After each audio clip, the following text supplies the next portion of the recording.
Okay, so today is January 22nd, and I'm here for the NAMM show in Anaheim, California.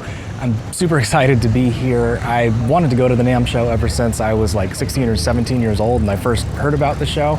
But as a lot of you might know, this is one of those events that's not really the easiest to get into, but I was fortunate enough to be invited this year, so that's super awesome. I just picked up my badge, and tomorrow the show starts properly, but today we've got a few events, like they have a global media day and stuff like that, so I'm gonna try to attend those events and get myself ready for the show tomorrow. I'm gonna try to make some cool videos for you guys, but I've never done anything like this before, so I'm honestly a little bit anxious about it, so hopefully it all turns out okay, and hopefully you guys end up liking the end result. So without further ado, here is NAMM 2025. Seth from the future here. Unfortunately, filming at the show did not go exactly as I had planned for a variety of reasons. So in order to make sure you guys get to watch a video that's at least somewhat coherent, I'm gonna recap my experience at the NAMM show and share some pictures and footage of some of the more interesting things that I saw each day. On the evening of the 22nd, I got to go to Global Media Day, where I was able to see all sorts of new product announcements from companies like Yamaha, Fender, and Marshall. One of the announcements that really piqued my interest was the reveal of Marshall's new modified amp series, which I'm sure by now you guys have probably seen a ton of posts about on social media, but there was all sorts of really cool things at the event that were being unveiled to the public for the first time. Prior to this, I had never been to a press event or anything like that before, so honestly, it's kind of crazy being there while all these things are being released and shown to the public for the first time. I did manage to capture some footage of the event, so I'm gonna cut to that footage now, but just know this footage was captured on my phone and not my main camera.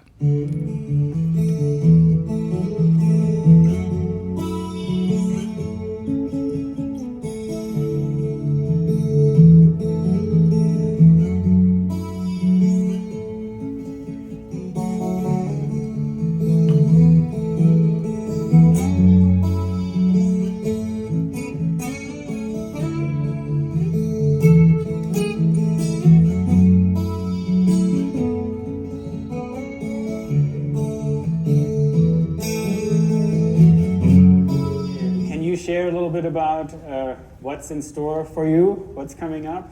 Yes, I've decided to do the Let's Do It Again tour, which is starting on the last day of March, and we're doing 9 or 10 shows, and then taking a break, going back in the studio, where I'm hoping to finish the first album with new material on I've done in 14 years. Wow, that's awesome. And I've been writing it for 14 years.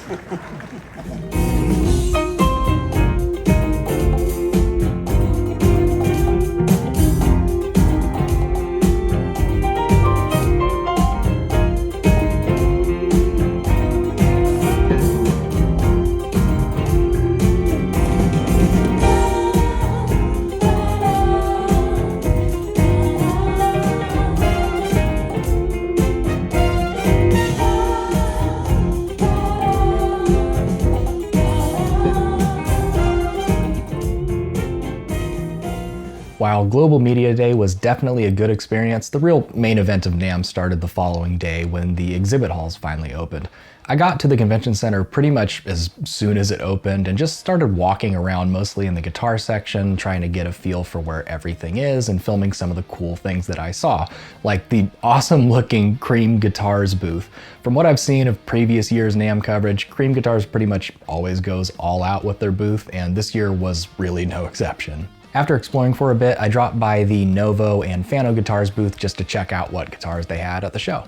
I've been interested in Novo guitars for years, but there's not really any stores around me that carry them, so I haven't really had any opportunities to try one prior to the NAMM show. I played a few different guitars at the booth, but mostly the Ceres J models, some with tremolos and some with the hardtail bridges, and I gotta say, everything that I tried at the Novo booth I thought felt great. All the guitars were super lightweight, they were very resonant, and the necks felt great to me. So those are definitely something that I would like to try again, and I'd definitely like to try them through my little home setup here. After that, I spent a lot of time at the Bare Knuckle Pickups booth, which unfortunately I didn't get a lot of footage of, but they had a lot of very nice guitars that were loaded with all kinds of different pickup sets from them, and in my opinion, every single guitar that I played through sounded great. I also spent a lot of time at that booth just chatting with the Bare Knuckle guys about different pickup sets that I might be interested in and what would work best for some of my guitars here. So you could definitely expect to see some Bare Knuckle Pickups demos and reviews and things in the future, because I'm definitely going to be picking up a set or two soon. I also got to check out Aristides guitars for the first time, which was really exciting for me since Aristides is a company that I've been very interested in for many years now, but more likely than not, I never would have had the opportunity to actually try one for myself without going to the NAMM show. I have to say, I think the Aristides guitars were probably some of the best guitars I played at the entire NAMM show, and honestly, they might be some of the best guitars I've ever played, period. The necks felt great on every single one that I picked up.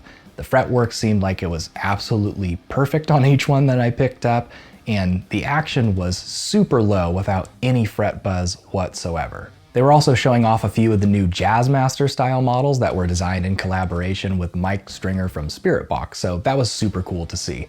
I didn't play those myself just because I'm not really an extended range guy and multi-scales kind of trip me up a little bit, but everybody at the booth seemed to be having a blast with those, and they were definitely the most popular guitars at the Aristides booth while I was there. While I was at the Aristides booth, I also talked quite a bit to Pascal, the owner of Aristides Guitars, who was an incredibly nice guy. I talked to him about some of the different things that I was thinking about for getting an Aristides built myself, and I also talked to him a little bit about some of the things that they have planned in the future. And I've got to say, I was pretty much always going to end up getting an Aristides someday, even if I didn't get to try one first, just because I thought they looked cool. But now, having tried them myself and having met the guys behind the guitars, I'm definitely completely sold on Aristides as a company, and I'm for sure going to get one for myself. And now I'm also really excited to see all the cool things that they have coming out in the future.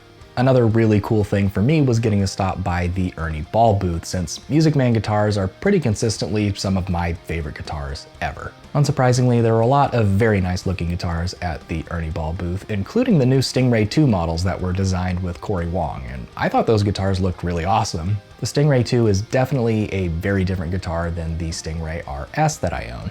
Looks like it's taking most of its visual cues from the Stingray bass rather than the existing guitar models, and the neck on the Stingray 2 was a more slim C-shape rather than the asymmetrical, slightly bigger neck carve that you can find on the Stingray RS. I'd definitely be interested in trying out that guitar more and directly comparing it to my Stingray RS or potentially even a Stingray HT someday. While I was at Ernie Ball, I also checked out some of the Sterling guitars that they had on display, which I also thought looked and felt great. But the standouts for me were definitely the Seafoam Green P90 equipped Stingray guitar, as well as the new Sterling version of Ryan Bruce's signature Stingray. If you couldn't tell, I really do like the Stingray models. It was also really cool to see the new Rabia Masad and Kaizen models that they were showing off at the NAMM show, but unfortunately I didn't really get the best footage of those, so sorry about that. I will say that all the Sterling guitars that I picked up at the show felt really solid to me, and admittedly I don't have a lot of experience with Sterling guitars myself, so I'd definitely love to try to get a few to make a demo and review video for. After Ernie Ball, I made my way over to Marshall, who had a pretty huge booth, honestly, with a ton of really cool amps, including the new modified series, so both the JCM 800 and the 1959 modified were at the booth and available for people to play through. While at the Marshall booth, I got to hear Ryan Bruce demo the new modified 1959 Plexi model, and I gotta say, I thought that amp sounded absolutely fantastic. I'm gonna cut to a clip from that demo now, but just know that audio was captured by this little Rode mic here.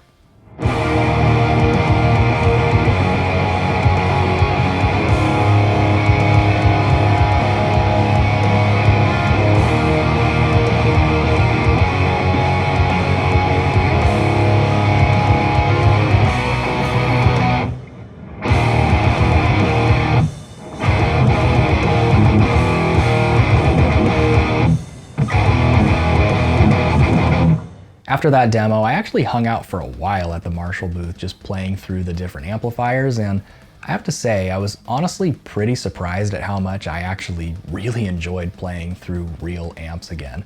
I've been on the digital train for quite a few years now just because I think it's way more convenient and obviously they're way more versatile than a traditional tube amp. But I mean, I've got to be honest, there was something that I can't really quite articulate that was just, I guess, special about playing through a real Marshall head for the first time in a long time, and it felt awesome.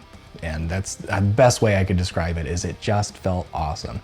I don't know if I'm ever going to be able to fully come around to the real tube amp world, just because my current living situation kind of prevents me from blasting real tube amps all the time, but I'm definitely more interested in potentially getting back into that world now than I was before visiting the Marshall booth. Let me just put it that way. Once I finally had my fill of all the different Marshall amplifiers, I explored around a little bit more and then headed back to my hotel room for the night. All in all, it felt like I did a ton of different things that day, and so many things I'm probably forgetting to mention a lot of them, but honestly, by the time I got back to my hotel room, I was completely exhausted. Despite all that, I was still really excited about having the chance to go back to the show the next day and try to see some of the things that I missed on day one. That's where this video is going to end though, so stay tuned for part 2, where I'm going to talk about my next 2 days at the NAMM show and also share a little bit about my overall experience with the show as a whole. Thank you so much for watching this video. I really do appreciate it. Stay safe and stay tuned for part 2, which will hopefully be coming out very soon.